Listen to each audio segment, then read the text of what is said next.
Alrighty, so daily recap. Let's start with GU. So GU, we just had that boss. What do we expect after a boss? A pullback. I'm expecting a pullback minimum to one of the internal demand areas. So if we put our Fibonacci tool, that's minimum our EQ. But of course, at any moment we can just continue bullish, right, and form another leg because you already mitigated the H4 range, and we don't have any chalk or any confirmation that the internal pullback started. So we could have seen something like that, and then we get that chalk, and then we start that pullback. So my target wasn't really focused on the range or till that demand, but I was aware that at any moment you can just continue to the upside, right? M15. So M15 is bullish. That's our 15-minute swing low, and we just pushed to the upside. Our internal low was that one. So once we got a chalk, because the internal is far away, I reset my structure and waited for an IBOS, which we just had right there, right in the morning. And in the pre-market analysis, I said that price will.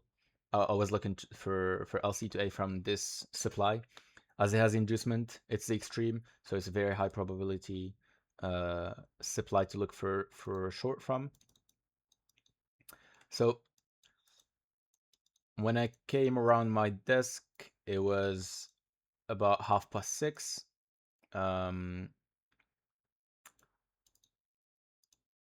So that was our first fake break, right? And our entry was around here. But unfortunately, that was at 6:35, so I couldn't get that entry because it wasn't in my time, in my trading hours. So what I did is I waited until 6:45 around here, and I got that trade there. But the problem is my stop loss was too big, so I just put it to cover the highs, and I got stopped out, unfortunately. If I cover the highs, I'll get probably, yeah, I would get my full TP, but still. So the problem is with this, with the things that I did here is I did not cover the high, and from now on, I think if at 6:45, right, at my trading hours, I missed the LC2A or the entry, I need to wait until I get a perfect entry to cover the highs for me to go in again, or else I'm not going in. You know what I mean? Like, if I miss that trade, then I'll wait for price to come back to my entry, and then I'll take that trade and cover the highs. All right. Um, if not, then I'm not taking the trade. Or else, if it's like 6:30 or 6:35 or something like that, I could just take that trade and cover the highs. Only in this case, but if it's 6:30 and I can't cover the highs and I need to put a 2 pip buffer, then I'm not doing that, because at any moment we can just, push through that level.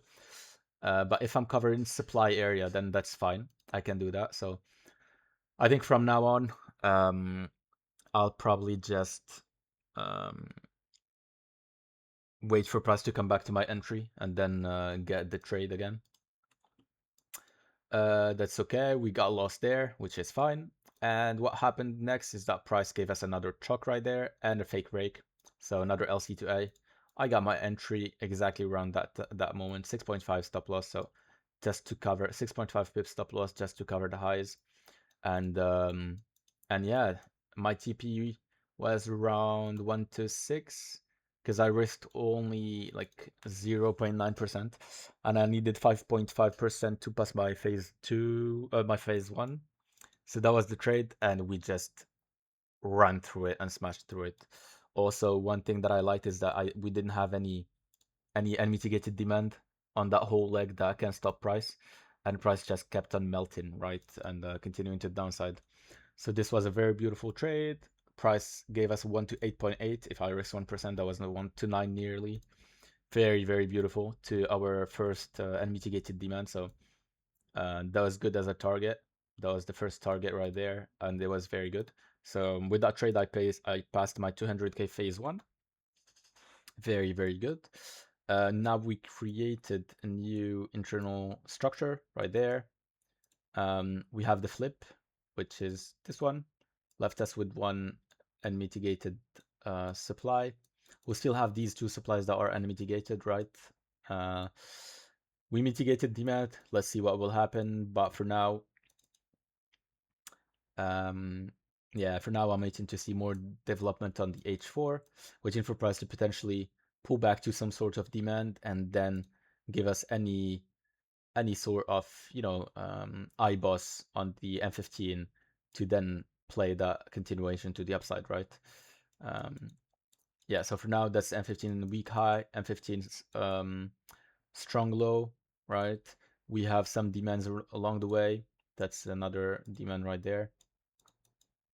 But these don't have any inducement, right? Doesn't have any inducement here. This one has inducement. Right there. Yeah. So I'm waiting to see if price is gonna react to any of these levels. We quite have a lot of demands right there, so we need to be very precise and wait for an IBOS. But for now we're bearish. Trade idea is very good. We had enough risk reward till our EQ, so this was a very, very beautiful short. And unfortunately, I got stopped out on my funded account, and I'm on 1% maximum risk per trade, so I couldn't get into another trade or onto the second entry. But that's fine. I mean, I passed my phase one, so that's all right. Now let's go to to EU, sorry. So same scenario, exactly what happened last on EU. The only difference here is that, well, we didn't break the internal high, we just swept through it. On the daily, we had a choke. Once we had that choke, I was expecting price to keep some momentum to the upside and push to the upside, right? But we didn't get that momentum yet, but I'm still expecting price to push up. Internal is bearish, fractal structure is bullish. We still have that unmitigated demand there that we can see price come to and react. M15 is bullish as well, right? M15 is bullish. Price kept on creating these internal structures, but unfortunately, the problem that I had here is that, well, that was my internal low. Yes, it was far away. I could count this as my internal, but we didn't get any choke. So that's my problem. If we got a choke, then sure, that'll be my first IBOS, right? And then we'll continue bearish. But we didn't get any choke, so price just kept on creating these structures. I was not sure if I could count them as fractal or as internal, because, well, we didn't get any choke, so these are fractal structures for sure. And yeah, so the idea was to potentially play that pullback and then get long after we mitigate any of the unmitigated demands, right? But we couldn't, so that's totally fine. We couldn't get a choke, sorry, so that's totally fine. Price just swept these highs, created an LC2A as well, and reacted from that demand, left us with an unmitigated demand that we just swept there, and we continue to downside, right? So now we only have, I mean, the only unmitigated demand that we have is, sorry about that, is that's mitigated too. That's the only one that I see, the only demand that I see. That's our internal still. Internal structure is there, and our internal low there, and the last one is there. So that's technically our fractal internal, or let's just call it, yeah, internal high, right? That's still our internal low, M15 internal low there. So now let's keep on following that structure and see what price will do. Just side thing, we have no liquidity here, so we might just sweep that low and push to the downside before going higher. We have some equal lows or some, so yeah, we have some equal lows there that can serve as liquidity or inducement. That can serve as well, but it's a bit far away from that level, so I'm not counting it. And then we have the extreme of the M15 swing, of course, that we can target as well.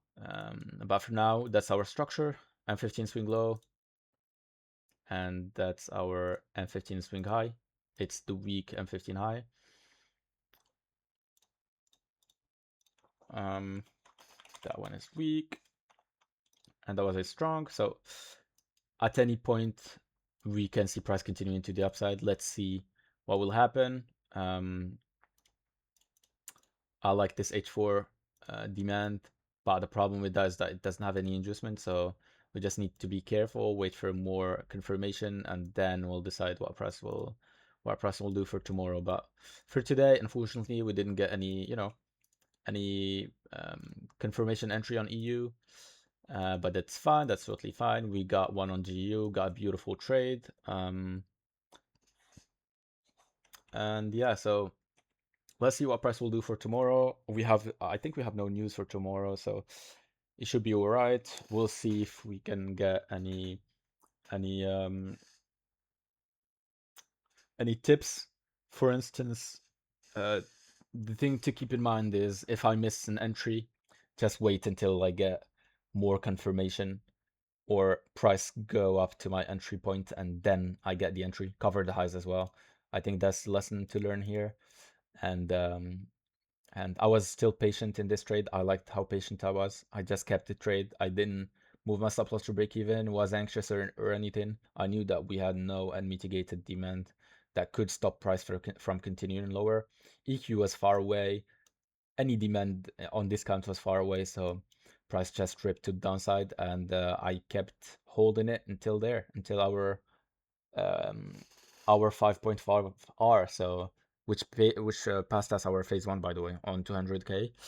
So let's see if we can get our 5% to pass the phase 2 and become funded on this 200k as well.